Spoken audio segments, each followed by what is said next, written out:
Question पूछा जाता है, आप लोग भी कभी ना कभी सुने होंगे कि दुनिया में कितने देश हैं।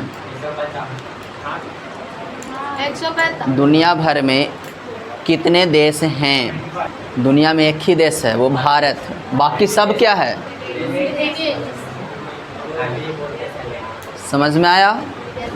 यानी दुनिया में सिर्फ देश कितना है और बाकी सब क्या है? सही है। लेकिन यूनाइटेड नेशन सुने हो, संयुक्त राष्ट्र संघ, अमेरिका, इसका ये मानना है कि दुनिया भर में 193 देश हैं। जो हम लोग बोल रहे हैं विदेश, वो ठीक है, आपके लिए विदेश है, लेकिन उसके नज़र में बहुत सारे क्या हैं? देश हैं। संयुक्त राष्ट्र संघ का मानना है कि दुनिया भर में 193 देश है। कितना देश? 193। यानी जैसा भारत है वैसे ही दुनिया भर में 193 नेशन स्टेट हैं, जिसको बोलते हैं राष्ट्र राज्य हैं। जैसे हम लोग कुछ का नाम सुने हैं: भारत, पाकिस्तान, चीन, म्यांमार, बांग्लादेश, भूटान, मालदीव, श्रीलंका। फिर इधर में चले आइएगा तो Thailand, Cambodia, Vietnam, Laos, Malaysia, Indonesia. तो सर इतने सारे देश हैं, इतने सारे देश हैं, क्या उनसे भारत का कुछ संबंध है? अच्छा या बुरा, कुछ ना कुछ संबंध तो होगा ही। जैसे सुने होंगे कि भारत का एक विदेश मंत्री है जो विदेशों का दौरा करता है।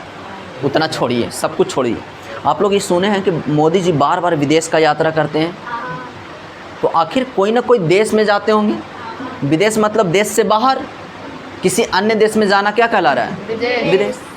तो स्वाभाविक है, अगर मोदी जी यहाँ से निकल के किसी और देश में जा रहे हैं तो उससे कोई ना कोई रिलेशन तो है, कोई ना कोई रिश्ता नाता तो है। तभी ना बोल रहे हैं कि भाई मोदी जी वहाँ गए तो फलाना फलाना काम किए, फलाना काम नहीं किए।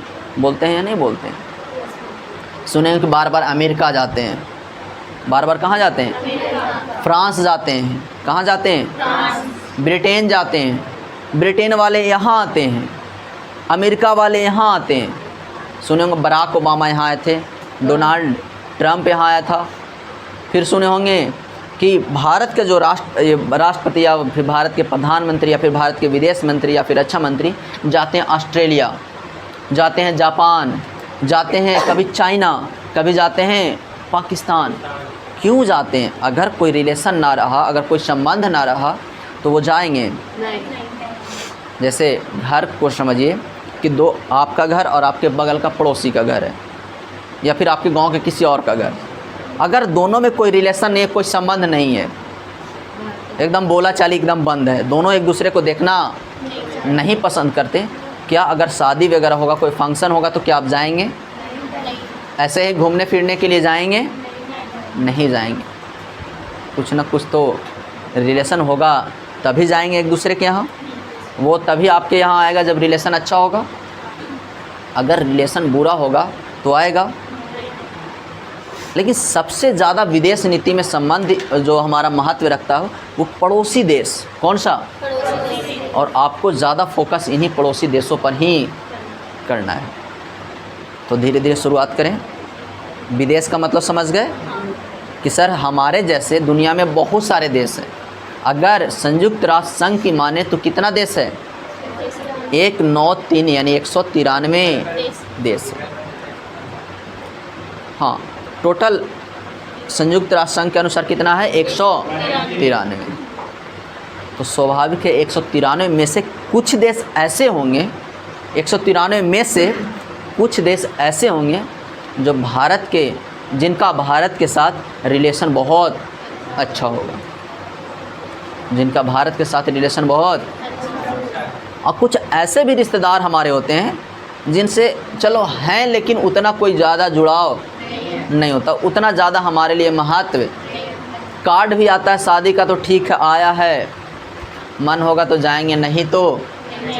लेकिन कुछ रिश्तेदार ऐसे होते हैं, अगर गलती से कोई आ गया या कार्ड या बुलावा आ गया तो हम अकेले नहीं जाते हैं, पूरा परिवार बोरिया बिस्तर उठाते हैं और पूरा एक सप्ताह के लिए डेरा डंडा, जैसे नानी के यहाँ, मौसी के यहाँ होता है या नहीं होता है? पूरा एकदम मम्मी धरना दिए हुए रहती है 8 दिन से जाकर के पहले ही से। तिलक मालूम चला 10 को है तो पहुंच गई है 1 को। काहेला भाई, तो नैहर में बहुत सारा काम होता है, अकेले कैसे करेगी? होता है या नहीं होता है? यानी सर समझना ये है कि सर कुछ देश ऐसे होते हैं, कुछ देश ऐसे होते हैं जिनसे हमारा रिलेशन बहुत ज़्यादा बढ़िया होता है, और कुछ देश ऐसे हैं जिनसे उतना बढ़िया रिलेशन नहीं है, लेकिन ठीक है, ज़रूरत पड़ेगा तो एक दूसरे की मदद करेंगे, ऐसी स्थिति है। ठीक है, तो वो देश आखिर कौन कौन है सर? और कुछ ऐसे भी रिश्तेदार होते हैं जो बार बार ताना देते हैं, जैसे एग्ज़ाम में फेल कर गए तो जानबूझ करके फ़ोन करके पापा को चढ़ाएंगे कि शुरू से ही बेटा लगता था कि कुछ करेगा नहीं, उदंड टाइप का है। जब आते थे तब देखते थे बाहर खेलने गया है, कभी घर में पढ़ते उसको देखे ही नहीं है। होता है ना कुछ आग लगाने वाला। और कुछ ऐसे भी पड़ोसी होते हैं, चचेरे मचेरे या गोतिया ही बोलेंगे, जो थोड़ा मोड़ा ज़मीन के लिए तुरंत मार काट उतारू हो जाते हैं, तुरंत एक दूसरे पे हमला कर देते हैं। और क्या ऐसा ही गोतिया भारत का एक पाकिस्तान भी है, जो जम्मू कश्मीर के लिए एकदम भारत से दो दो हाथ करने को तैयार रहता है? क्या ऐसा ही एक गोतिया भारत का, या ऐसा ही एक पड़ोसी भारत का चीन भी है? ऐसा ही एक पड़ोसी कौन है? चीन। अब चीन भाई इतना मजबूत है कि भारत को भी थोड़ा डर लगता है कि पता ना कब वो अटैक कर देगा, और घुसते भी रहता है भारत की तरफ। हाल ही में सुने होंगे अरुणाचल प्रदेश में घुस गया था। कहाँ? कभी इधर जम्मू कश्मीर वाला, लद्दाख वाला एरिया में घुस जाता है। तो ये पड़ोसी जो हमारे हैं वो भी बड़े मायने रखते हैं हमारे विदेशी संबंध के लिए। अगर इनसे संबंध अच्छा है, अगर संबंध अच्छा का मतलब कैसा? बहुत अच्छा, फ्रेंडशिप। मतलब हमारा दोस्ताना अगर रिलेशन है तो भाई बोलेंगे भाई काहे ऐसे करे था, तू भी मान जाता है। लेकिन अगर रिलेशन अच्छा नहीं चल रहा है तो आप हाथ जोड़ोगे, पैर पड़ोगे, तब भी वो मानेगा? दो थप्पड़ लगाएगा। और होता है, कुल मिलाकर कुछ कुछ समझ में आ रहा है? एकदम बहुत बेसिक चीज़ बता रहे हैं हम। कभी घर का उदाहरण ले रहे हैं, कभी रिश्तेदार का उदाहरण ले रहे हैं। क्यों? ताकि आपको समझ में आए कि जो भारत देश है इसका किसी और देश से रिलेशन कैसे स्थापित होता है, जिसको हम लोग कहते हैं विदेशी संबंध। क्या बोलते हैं? विदेशी संबंध। जैसे हमारा रिश्तेदारों के साथ कुछ ना कुछ संबंध होता है, खट्टा मीठा होता है ना, और किसी के साथ तीखा भी होता है कि एकदम भाई ना ठीक है, उसके घर तो जाना ही नहीं है, काहे कि रिलेशन ठीक नहीं चल रहा। वैसे कुछ संबंध होते हैं, जैसे भारत का पाकिस्तान के साथ है। 2 बार लड़ाई लड़ा है भारत पाकिस्तान, 2 बार नहीं बोले 3 बार। बंटवारा हुआ था तब जम्मू कश्मीर को लेकर के, उसका कहना था कि जम्मू कश्मीर हमारे अंदर आना चाहिए। भारत कहना भाई हमर है, हम इसको कैसे दे दें। पहला लड़ाई उसके लिए हुआ 1947-48 में। दूसरा लड़ाई कब हुआ? 1965 में। दूसरा लड़ाई कब? और तीसरा लड़ाई 1971 में। तीसरा लड़ाई कब? और जब डायरेक्ट लड़ाई वो नहीं जीत सका, तब वो धीरे धीरे आतंकवादियों का सहारा लेकर के भारत पर आक्रमण करवाता है। किसका सहारा लेकर के? सुने हो ना कि आतंकवादी इतना मारे गए, इतना लोग आतंकवादी भारत में घुस गए, भारत को फलाने जगह को उड़ाने की धमकी दिया, ऐसा वैसा सुनते होंगे। कभी संसद पे हमला करवाया, कभी मुंबई के ताज होटल पे हमला करवाया आतंकवादियों के माध्यम से। ये कौन करवा रहा है? पाकिस्तानी सरकार ही तो करवा रही है, या पाकिस्तान के द्वारा संचालित जो आतंकवादी संगठन है वही तो करवा रहा है भारत पे अटैक। तो स्वाभाविक है जब रिलेशन इतना ख़राब है तो उससे कोई संबंध स्थापित हो पाएगा। लेकिन विदेश नीति में हम लोग क्या पढ़ेंगे? रिलेशन बेशक ख़राब हो, लेकिन कोशिश ये करना है कि रिलेशन कैसा हो? बढ़िया बना रहे। बोले सर हम लोग बढ़िया बनाने का कोशिश क्यों करते हैं? पाकिस्तान तो दुश्मन है। एक तरह से देखा जाए तो पाकिस्तान क्या है? लेकिन फिर भी हम चाहते हैं कि हमारे और पाकिस्तान के बीच का जो संबंध है वो थोड़ा मिठास आ जाए, उसमें जो इतना तीखापन, इतना कड़वापन है उसमें थोड़ा कमी आ जाए। कमी आएगा तो हम भी चैन का नींद सो पाएंगे और वो भी चैन का नींद ना। तो कुल मिलाकर के अगर वो हम पे अटैक करता है तो हम भी उस पर बदले में क्या करते हैं? अटैक करते हैं। तो क्या ये दोनों के लिए अच्छा है कि हम भी एक थप्पड़ मारे हो, तुम भी मार दिए? संबंध है ये भारत का जो विदेशी संबंध है, इसमें कोशिश ये किया जाता है कि दो देशों के बीच का जो रिलेशन है वो कैसा बना रहे? अच्छा बना रहे। हमारा कोशिश यही है। फिर बोलेंगे सर इसकी ज़रूरत ही क्यों पड़ती है, विदेशी संबंध की ज़रूरत क्यों पड़ता है, भारत को क्यों दूसरे देशों से अच्छे संबंध रखने चाहिए। इसका आंसर होगा, क्या आंसर होगा, तो देखिए एक ऐसा मान्यता, ऐसा माना जाता है कि देखो सब देश अपने अपने हित के लिए सोचता है, कोई ऐसा देश या कोई ऐसा संगठन नहीं है जो किस तरह से काम करे, पूरे दुनिया के एक सरकार के रूप में काम करे। बोले सर आप समझा क्या रहे हैं, हमको समझ में नहीं आ रहा है। फैमिली, अपने परिवार को देखिए, एक ऐसा परिवार जिसमें आपके पिताजी के साथ साथ आपके चाचा और उनके कुछ और भाई भी रहते हो। परिवार समझ रहे हो, परिवार में आपके पिताजी के 2-3 भाई भी रहते हैं, ठीक है, उनके बीवी, उनके बाल बच्चे सब हैं।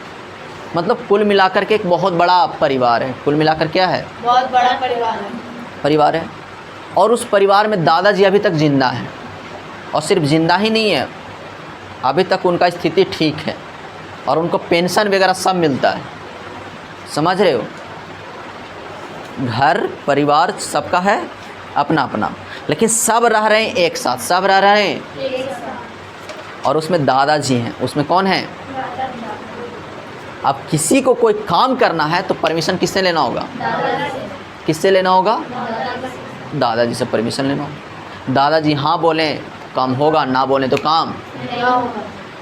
ऐसा भी होगा कि अगर 2 भाई लड़ जाते हैं, 2 भाई क्या करते हैं, हो सकता है खाना को लेकर लड़ जाए, बाज़ार जाने को लेकर लड़ जाए, किसी भी चीज़ को लेकर के लड़ाई हो सकता है, मोबाइल चलाने को लेकर लड़ाई हो सकता है, किसी भी चीज़ को लेकर के अगर लड़ाई हो गया 2 सदस्यों के बीच में,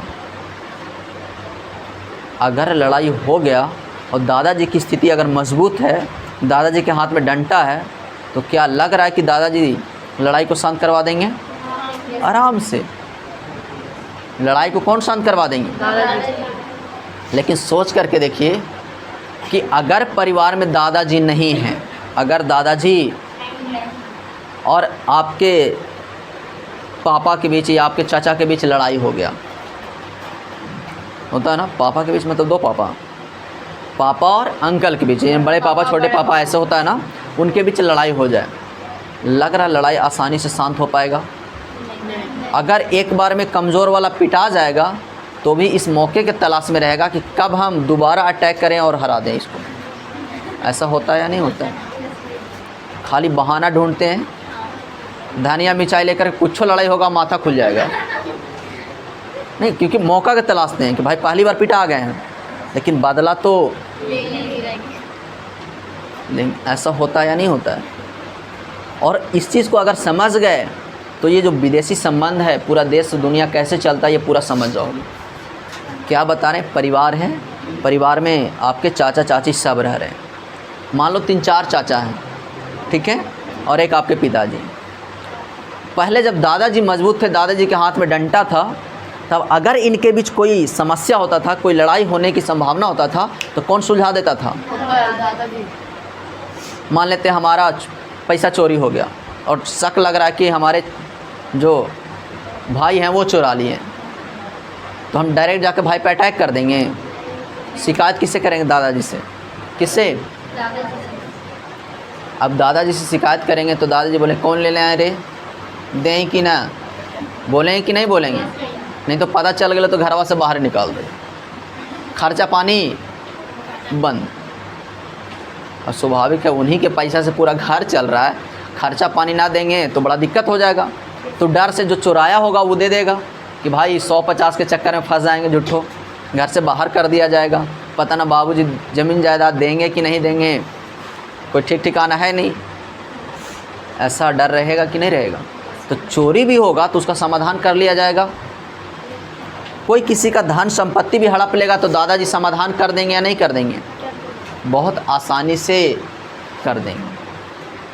छोटा मोटा लड़ाई भी हो गया वो भी समाधान हो जाएगा, दोबारा लड़ने की ज़रूरत नहीं पड़ेगा। कोई किसी का धन संपत्ति लूट भी नहीं सकता है जब तक दादाजी ज़िंदा हैं, जब तक उनके हाथ में ताकत है तब तक। लेकिन अब ऐसा सिचुएशन सोच करके देखिए जब दादाजी डेथ कर गए, दादाजी क्या कर गए,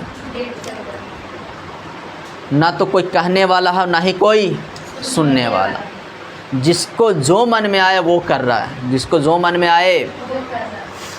अब ऐसे में इस बात का डर रहेगा कि नहीं कि पता ना फलना कब हम पर अटैक कर दे, कब बड़का भैया हमको ऊपर अटैक कर दे, हमारा ज़मीन जायदाद जब हैं वो छीन ले।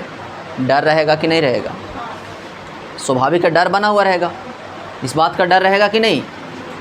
भाई 4 भाई हैं तो ज़मीन को लेकर के तो लड़ाई चलता ही रहता है। मालूम चला बड़का भाई से छोटका को डर लग रहा है। किसको डर लग रहा है? तो छोटका अगर डरेगा, अगर छोटका डरेगा, छोटका कमज़ोर होगा मान लो, वो डरेगा तो कोशिश वो करेगा कि बंदूक बंदूक खरीद ले। क्या खरीद ले? कि भाई आज जो आपकी जहाँ आना था एक ही बार काम। ऐसा होगा कि नहीं होगा? अगर बंदूक से भी ना काम चलेगा तो बम उम भी रखने का कोशिश करेंगे कि भाई आओ तोरा एक ही बार पटक दे, पूरा ख़ानदाने ख़त्म। सोचेगा कि नहीं सोचेगा? दादाजी के ना रहने की वजह से देख रहे हो सिचुएशन कितना गंदा हो रहा है। अब डर लग रहा उनको, फिर बड़के को मालूम चला कि छोटका बंदूक खरीद लिया है, तो क्या बड़का भी बंदूक खरीदेगा कि भाई तू रख ले तो हम ना रखे, रुक हम लेकर आवाइयो। फिर ये बम लाया, फिर मालूम चला बड़का कि बम ले आया आपकी छोटका, तो फिर वो भी बम लेगा। फिर मालूम चला ये 2 गो ले लिया तो फिर वो 3 गो लेगा। ये चलता रहेगा ऐसे। और एक समय ऐसा होगा कि घर में एकदम इतना बम बारूद जमा हो जाएगा कि गलती से अगर कोई एक दूसरे पर अटैक किया तो ना तो ये बचेगा ना तो वो बचेगा। पूरा सिचुएशन अराजकता वाला हो गया। सिचुएशन कैसा? अराजकता वाला। यानी किसी का कोई भरोसा नहीं कि कौन किस पे अटैक कर देगा और किसकी जान चली जाएगी कुछ कहा। और ये सब क्यों हो रहा है? क्योंकि दादाजी नहीं है। क्योंकि दादाजी रहते तो मजाल था कि बंदूक खरीद लेते दादाजी के बिना परमिशन के, मारते 2 थप्पड़ घर से बाहर। आप सोच करके देखिए कि दुनिया में इतने सारे देश हैं। ये वाला समझ गए घर वाला कहानी। अब ऐसे सोचिए कि दुनिया भर में इतने सारे देश हैं। अब इन सारे देशों को डर ये नहीं रहता होगा कि पता नहीं बड़का देश हम पे अटैक कर देगा कि नहीं अटैक कर देगा। अब देखिएगा भूटान को, ये वाला देश दिख रहा है? कौन सा देश है? और ये वाला देश दिख रहा है? नेपाल। ये वाला देश दिख रहा है? श्रीलंका। और ये वाला दिख रहा है? भारत। अब भारत को देखो और तुम श्रीलंका को देखो, नेपाल को देखो, भूटान को देखो, बांग्लादेश को देखो। इतनी है। लग रहा है सर कितना बड़ा है और ये कितना छोटा है। अगर भारत सरकार का मन कर जाए, मन फिर जाए, मान लो भारत सरकार बड़का भाई है, मन करा कि छोटका के संपत्ति हड़प लें, एक रात में फ़ौज भेजेगा और सारा नेपाल किसके पास? बोलेगा नेपाल कहाँ? नेपाल ये बाउंड्री हमार है, बोलेगा कि नहीं? अब देखिए हम रहते हैं, इसके सिंहासन उहासन पे भारत सरकार कोई आदमी को बैठा दे, बोले आज के बाद इस पर किसका कब्जा? भारत का। नेपाल चाह कर कुछ कर सकता है? सोच करके देखिए कि सर 2 थप्पड़ मारेंगे वो नेपाल हमारे पास। थप्पड़ मारने का ज़रूरत नहीं है भूटान को, इतना छोटा है। श्रीलंका, उससे भी छोटा मालदीव, नीचे में दिखेगा मालदीव, इधर में मालदीव। क्या इनको कुछ करने की ज़रूरत है? खाली 50-100 गो फोर्स भेजेंगे, मालूम चला हमारे कब्जे में हो गए। क्या उनको डर सताता होगा या नहीं सताता होगा कि भाई पता ना कब भारत हम पे अटैक कर देगा और हमको हड़प लेगा? जैसे तिब्बत, नेपाल के जस्ट ऊपर कौन सा देश? तिब्बत है। तिब्बत को कौन हड़प लिया? चीन। चाइना हड़प लिया। हड़पा या नहीं हड़पाया? क्या नेपाल को डर नहीं लग रहा होगा? भूटान को डर नहीं लग रहा होगा? श्रीलंका को डर नहीं लग रहा होगा कि ये जो बड़का भाई है, जो बड़का आदमी है हमारे बगल में, पड़ोसी जो हमारा है, वो न जाने कब हम पे अटैक करेगा, वो हमारा पूरा संपत्ति छीन लेगा, हमारा राजपाट ख़त्म कर देगा, हमारे लोगों को गुलाम बना देगा। डर है कि नहीं है? बोले सर डर तो है, क्या किया जाए? तो ऐसे में जो उदारवादी विचारक हैं वो कहते हैं कि दुनिया भर के जो देश हैं वो एक दूसरे के साथ कोऑपरेशन करेंगे, एक दूसरे के साथ सहयोग करेंगे ताकि युद्ध की संभावना को ख़त्म किया जा सके। समझ में नहीं आया? अभी तक हम बताए थे कि देखो दादाजी घर में नहीं है, वैसा ही मान के चलो कि इतने सारे देश है दुनिया में और कोई एक पावरफुल दादाजी टाइप के रोल निभाने वाला है तो कोई भी दो देश आराम से लड़ जाएगा, और जो मजबूत रहेगा कमज़ोर वाले को दबा देगा। चाइना मजबूत है, भारत को दबा देगा, पाकिस्तान को दबा देगा, नेपाल को लूट लेगा, भूटान को लूट लेगा। इस बात का डर है या नहीं है? तो क्या इनकी सुरक्षा के लिए कोई इंतज़ाम करना ज़रूरी है या नहीं है? इंतज़ाम करना ज़रूरी है या नहीं? अब इसके लिए कोई सरकार बनाए ऐसा जो पूरे दुनिया के देशों को रेगुलेट करे, पूरे दुनिया के देशों को संचालित करे, ऐसा कोई संगठन है? तो ये सब देश अपने आप को बचाने के लिए, ये सारे देश अपने आप को बचाने के लिए कि कोई सिचुएशन आए, कोई हम पे अटैक करे, तो ये सब क्या करते हैं? हथियार खरीदते हैं। क्या खरीदते हैं? जैसे भारत हथियार खरीदता है। भारत को डर हमेशा किससे है? चाइना से। डर किससे है? तो भारत चाहेगा कि हम अपनी नागरिकों को सुरक्षित रख सके, तो भारत सरकार क्या करता है? बाउंड्री पर देखेगा सेना तैनात करेगा। BSF सुने होंगे ना, बॉर्डर सिक्योरिटी फोर्स, यानी सीमा की सुरक्षा रखने वाले वो सब क्या हैं? एक तरह से गार्ड का काम कर रहे हैं, रखवाला हैं, जो भारत को सुरक्षित रखे हुए हैं। साथ ही साथ देखिएगा भारत बहुत बड़े बड़े हथियार खरीद रहा है। सुने हैं कि भारत परमाणु परीक्षण किया था। हाँ। क्यों ज़रूरी पड़ रहा है भारत को बम का? कि भाई कल जा कर के अगर चाइना हम पे अटैक करेगा तो हमारे पास कुछ होना चाहिए लड़ने के लिए। अब लग रहा कि भारत को लूट ही लेगा चाइना। भारत को क्या कर लेगा? तो क्या भारत के पास एक पॉकेट में बम रहेगा तो बोलना है कि अब क्या आना तो देख, होता है या नहीं होता है? जैसे कोई मजबूत आदमी मार दिया, चलो एक बार मार दिया, तुम बर्दाश्त कर लिए, उसके बाद तुम ढेला खोजते हो। क्या खोजते हो? भाई लो मैं आपकी अवतरा बता दे, करते हो या नहीं करते हो? अब सोचो यही कंडीशन भारत के साथ है। 1962 में चाइना हराया था भारत को। 1962 में कौन हराया था? 1965 में पाकिस्तान भी आक्रमण किया था। भले ही हम जीत गए थे, लेकिन डर तो है कि फिर वो आक्रमण कर देगा। तब भारत सरकार ने क्या किया था? पुलिस पर पैसा खर्चा करना शुरू किया था कि वो अपनी सेना को क्या करेंगे? मजबूत बनाएंगे। और उसके जस्ट कुछ सालों के बाद परमाणु परीक्षण किया था पोखरण में। याद है कुछ 1974 में भारत ने पहला परमाणु परीक्षण किया, क्योंकि भाई चाइना के पास परमाणु था, चाइना के पास परमाणु था। अब भारत के पास परमाणु बम ना होगा तो और भी भारत कमज़ोर हो जाता। इसलिए भारत ने क्या बना करके रखा? परमाणु बम, ताकि कोई अटैक करे तो इसका जवाब दे। अब कोई भारत सुने हो कि परमाणु बम जब से बनाया तब से भारत पे कोई अटैक किया है? चाइना, पाकिस्तान, अमेरिका, कोई नहीं, किसी का औकात है ही नहीं। क्योंकि अब हमारे पास क्या आ चुका है? परमाणु बम, यानी वो हमारे पास हथियार आ चुका है जिससे अगला कितना भी मजबूत रहे वो डरेगा ही डरेगा। ये सिचुएशन समझ गए? अब यहाँ से हम आपको क्या पढ़ाने वाले हैं? परमाणु नीति पढ़ाने वाले हैं। क्यों परमाणु बम का जिक्र किए? क्योंकि ये वाला चैप्टर में आपको परमाणु नीति पढ़ना है। क्या पढ़ना है? और परमाणु कोई देश क्यों बनाता है? अपने आप को बचाने के लिए, अपने आप को सुरक्षित रखने के लिए, अपने आप को मजबूत बनाने के लिए, ताकि हम अपने देश को क्या कर सकें? सुरक्षित रख सकें। एक थ्योरी है कि जिसके पास क्या है?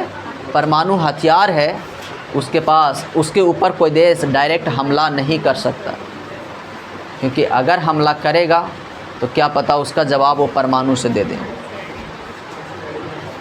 ठीक है, कोई दिक्कत नहीं। अब यहाँ तक पूरा मामला हम लोग बेसिक चीज़ें समझ लिए।